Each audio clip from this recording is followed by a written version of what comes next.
Hello and welcome to Mental Matters on Open Studio on Cape Town TV.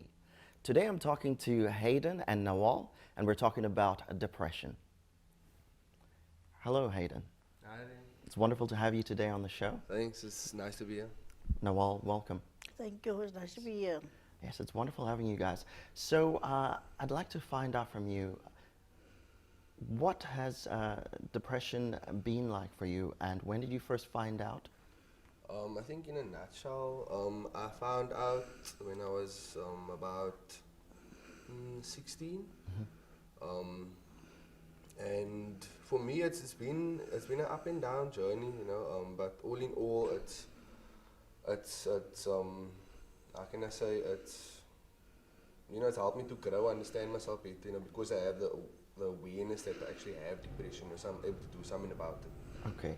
Were you actually diagnosed at 16, or did you first feel you were depressed at 16? I always had issues with like emotional issues growing up, and before I was 16, I never knew I had depression until I went to see a psychiatrist, and she clinically diagnosed me. Okay. Nawal, what's your journey been like? I've been struggling for this illness for 30 years now, Wow. but never knew I had any problem. I cried a lot. When I'm sad, I cry. When I'm happy, I cry for no reason. And I was wondering what's going on. And I just like to eat a lot, so I didn't understand. And when I go see my doctor every time, they said no, it's just mood swings and mood swings. And then I realized no, something else is happening with my body, because you can't cry for everything when No, you you when can't.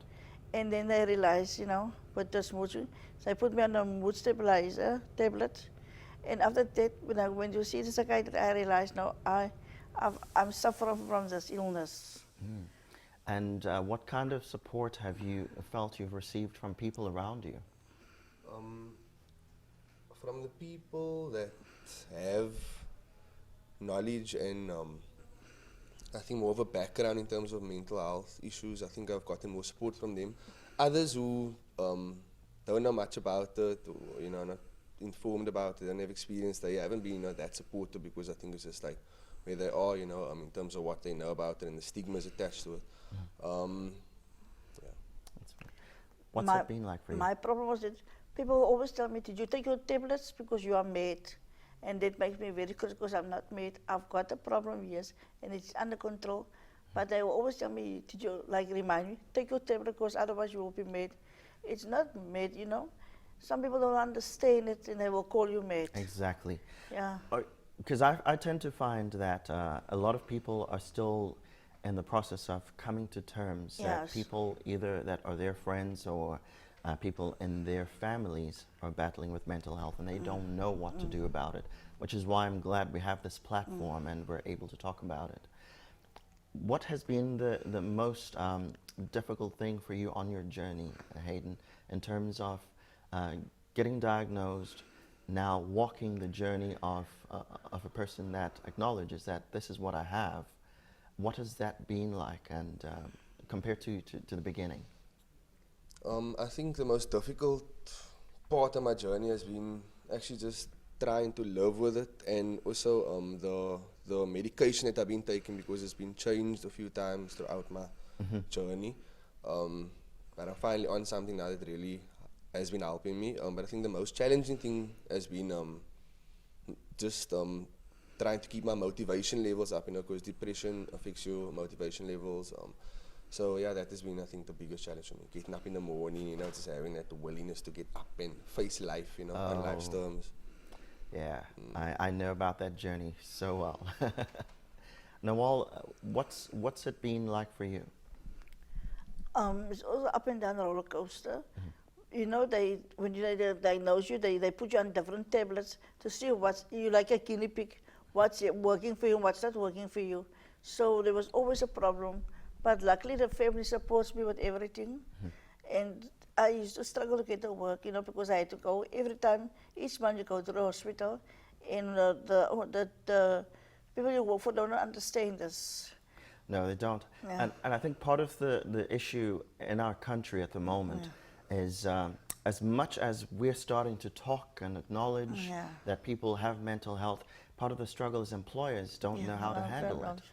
I think, especially if you work in a corporate world, Yeah. you're required to reach a deadline, required to do this paperwork and to do that, and people don't know how to talk to us as people that have mental health, have mental health issues.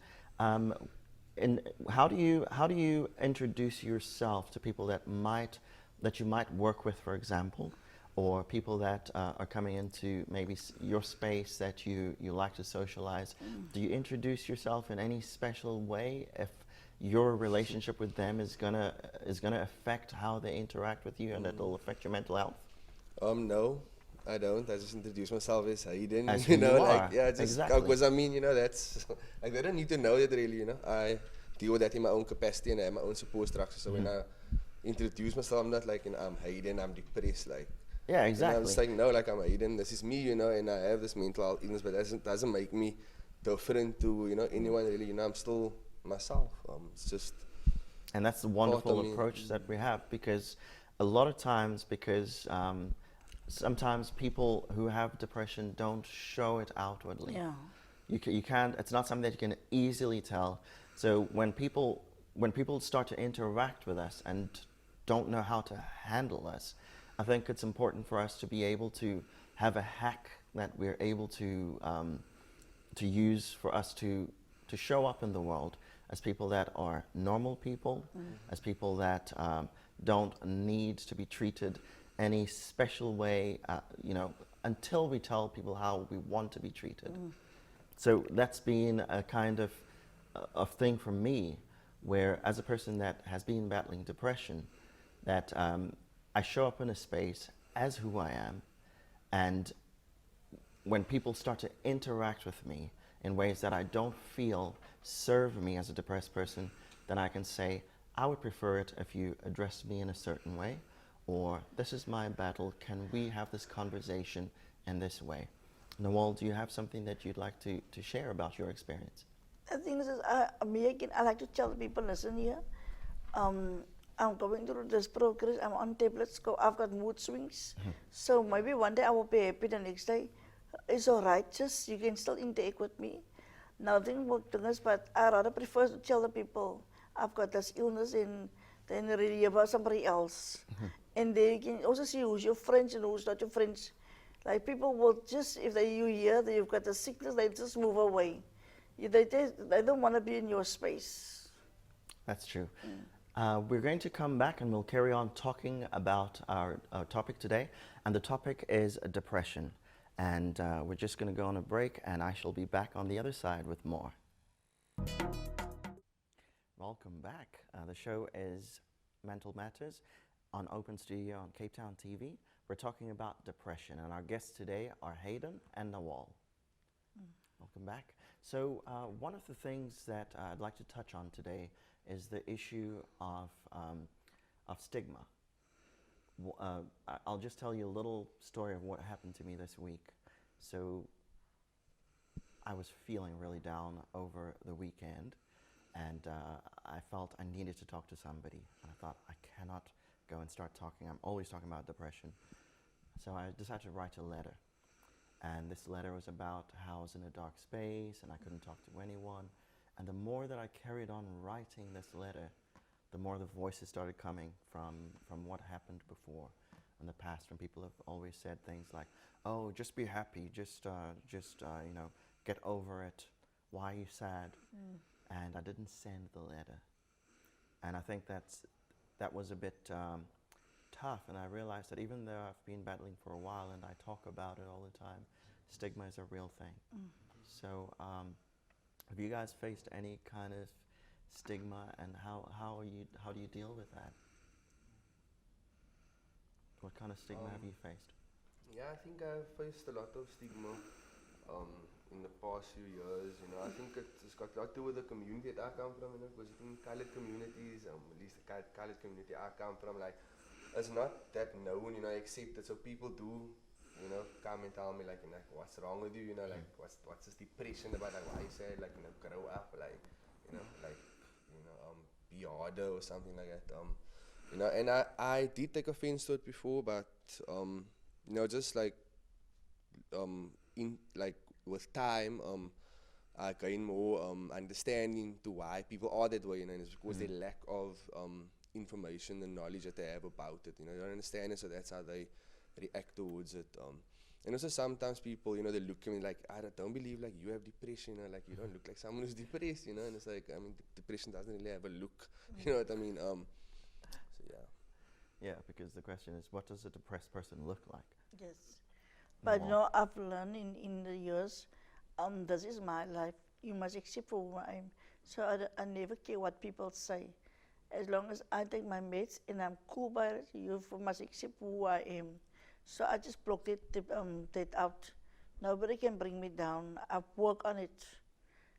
I've done it my way, do it my way. So I believe, I don't care what people say anymore. They will look at you and judge you, yes.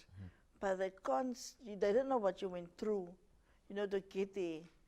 And you know what, with work, I've had jobs and I've lost jobs and and just going to groups every week, that help a lot. If there's a place you can go and feel, you can talk to somebody like a social worker, that helped me a lot. So attending those groups for years now, and they also kept mental health. And you know, through them, they saw me growth. And I'm an intern for a year this year, and it felt great because I've never done admin or anything, and I've learned all this. And people say, but Christian people can't work on a computer. I've proved it all wrong, you know. Exactly. So it's a wonderful experience. Don't just look at the person, no, you've got the illness, you can't work. Give us the opportunity to do so. Yeah, and one of the toughest things when you work as a depressed person is Yeah. people aren't always in tune with what you're going Yeah, through. yeah. What has been the biggest lesson that you've learned as a depressed person on your functionality at work and what you bring into the workplace? I think for me, it's just about that awareness, you know, that my depression could act up at any point, whether it's brought out by an external factor or internal, and just about coping with that, you know, so whether it's like talking to someone about it, someone close to me. Now, I don't really talk to my work colleagues about stuff like that, but if they're watching this, they're probably going to know now. Now they know. But I mean, people in my corner, you know, who know me personally, like my family members, like other support structures that I have, you know, in place. Because I mean, I also have like a group that I attend. I won't mention the name now, but you know, it's also in terms of my mental health and just general health as a person. And there's a lot of people I speak to and that understand me there. That's fantastic. And Noel, you've mentioned that you're with Cape Mental Health. Yes. That They- must be doing wonders for They're your a work. support group with people with intellectual disabilities and schizophrenia, bipolar, and they done great work with us, you know. And I just used to attend a group every Wednesday, you know, and they were by the library. They're all over.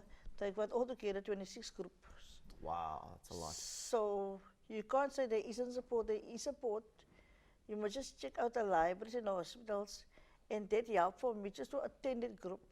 And you know what? What I've done, they invite you for a cup of coffee and a biscuit. Some people, you know, it's not just for that. You know, you do things. I've learned how to do a lot of things, beads and stuff, and then what they do, they show you a skill how to do it. So at the end, you can buy yourself and resell it. So, and a lot of people is doing that, you know, whatever they make, and I've learned a lot about mental health. And as I say now, I'm an intern for a year, and it's wonderful. You know, they saw me so much growth. They gave me opportunity to do this, and I'm also a peer supporter where I can help the next person. And I always say to people, well, I've done up the peer supporter, so now I can give advice what I went through and help them in the long run. And that's And that's going wonderful, yes. that's going a long way Yeah. in dealing with issues of stigma. Yeah. Don't forget that if you'd like to get in touch with us, you can actually email us. And our email address is mentalmagiccourage@gmail.com. mentalmagiccourage@gmail.com. It's written on your screens. And also you can follow us on the Facebook page that's on your screens. It's going to be a good way to kind of get connected to some of the groups that you can contact, where you can actually start looking at dealing with issues of stigma and reaching out to people that have the same kind of afflictions that you have. Today we're only talking about depression, but we're looking at all aspects of mental health. I wanted to find out from you, Hayden, what has been the greatest thing for you in terms of standing out for yourself personally in spaces where other people may be struggling with depression? What has been the greatest? Sorry, I didn't. Yeah, what has been the greatest step for you in terms of standing up for someone else that might have depression? The greatest step for me. Yeah. I think the greatest. I don't know how to answer the question. I think for me, I think it's rewarding, to just be able to give an opportunity to be a voice for other people who have depression and be like, we are here, and we people with depression, they also have a voice, need to be heard, and yeah, just be given opportunity to speak for them as well. Fantastic. Thank you very much. We're going to come right back. We're going on to a break now, and we shall come back and we'll talk about the hacks. Welcome back. The show is Mental Matters on Open Studio with Cape Town TV. Today my guests are Hayden and Nawal. We're talking about depression. And now we're going to go into hacks that we do. What are the things that you do when you're feeling down or you feel like maybe, oh, it's coming, I'm going to get depressed now? What are the things that you do to pep yourself up and to have fun? So I think there's a lot of things for me that I do. It just depends on the situation, So one thing that really helps me is my writing, So I write like poems, raps, and that helps me express myself and makes me happy. Fantastic. Brings, fulfillment, joy to my life. Another thing is I play sports. So I'm very active, I play soccer, I play tennis. And that helps with depression, It's like, I think, scientifically proven also to help with depression. So that helps me. There's also other things I do, like, and this is like healthy things, healthy hacks, I can say. Because you get like unhealthy hacks as well, but these are healthy hacks. Yeah. If I can put it that way. And other things I do is I try to like reaffirm myself, So sometimes I'll even like just talk to myself and be like, like it's okay, like, these feelings I'm feeling now, it will pass. Because I always remember like feelings are like clouds in the sky, like they come and they go. And sometimes you can also just ride the wave out. Sorry. So that as well. Oh, it's fantastic. Nawal, what is it that you do when you're feeling down and you feel like it's going to come? What's your hack? My thing is just, in the morning, I'm at work. So I told him, if I don't see my tablets, I don't take it. So the tablets must be there on the table, because it reminds me now in the morning they will tell me tablets, because I put it in the drawers now for everybody to see. Yeah. But I prefer to play there so I can see it. But my thing is, I love the sea water. That calms me a lot. So whenever I can have a chance, then I will go to the beach. Oh, that's just to lovely. sit and relax, and I'll read a book. And I've tried to walk a lot also now. So just walk, with friends or something, just never walk alone. Yeah. But that helps a lot to talk to somebody. Like I say, the support groups I went to, they are great. Whenever I feel the pressure, I can pick up a phone, I can talk to one of my friends. We were like a group of friends and we can talk about it. So the seawater calms me a lot. And the friends I've done, Katie about Cape Mental Health, they are great support for people with like me, depression. The one thing that has worked for me, my hack, is I'm glad to meet a fellow writer and poet. I also write poetry and I write stories. So I write a lot about what I'm feeling at the time. Not necessarily for other people to read, but also for me to kind of get a reflection of where I am. But also, I love to listen to music. I always have. I'm surprised that I don't have my earphones on me, and I always wear them. I've got these earphones, and I just listen to my favorite music all the time. The other thing that I tend to do is Cape Town is a great place where you can just go and have a lot of fun without spending a lot of money. Yeah. I'll go and listen to bands of music if I'm near the waterfront.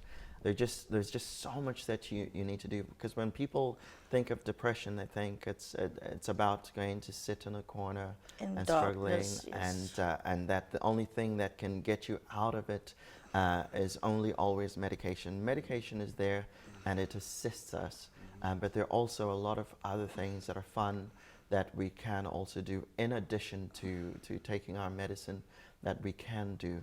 And I think the thing with this illness is it's like a black dog, as I've heard other people mention it, that this black dog is a dog that we tend to feed in a certain way. We feed it either by allowing ourselves to be in an environment where we tend to be with our own thoughts a lot, and where other people have the influence on us. But when we get out and we're with people that we like in your case, Nawal, where we walk, where we write, where we listen to music, it's just a fantastic way of just stepping out of that darkness and of pushing that black dog away. And I think that's been a great part of this journey, and in combating this illness, that has been a great life hack for me. Initially, Nawal, you told me that it's been 30 years for you that since you were diagnosed and since you've been on this journey. How long did it take before they discovered what medicine was right for you? I think after 16 times. The 16 times. So it's been quite a journey, Yeah. and it's been quite It's a great up and support. down. Because you take one medicine, this one, then maybe you eat more or you do this more. So then the other one doesn't work, and I went through a lot of tablets and stuff. Okay.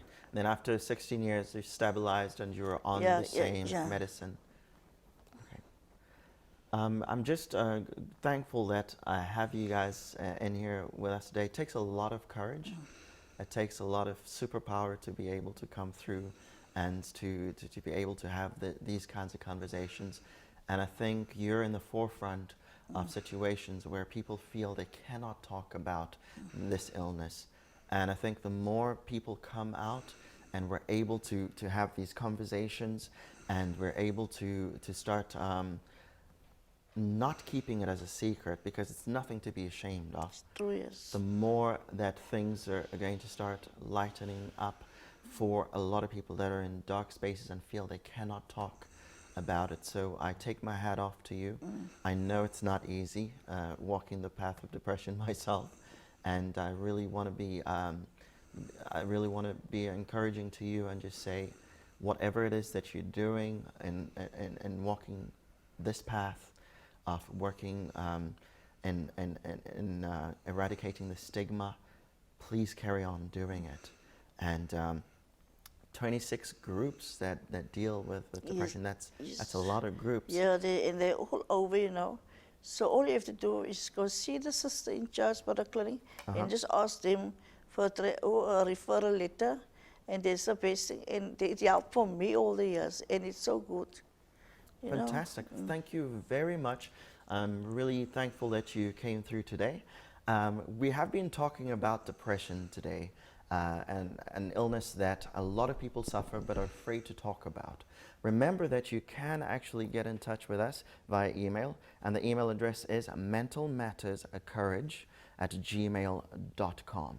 And you can also follow us on our Facebook page, which is written on your screens right now. And there is a number as well where you can actually call if you're battling depression. And there are many centers in Cape Town that also deal with depression. But always start by going to your local clinic, where you're going to meet somebody that is going to work with you and connect you with organizations like Cape Mental Health. And you will be well on your journey to wellness and fighting this illness. My name is Frank Malaba, and you've been watching Mental Matters on Open Studio, and the TV station is Cape Town TV.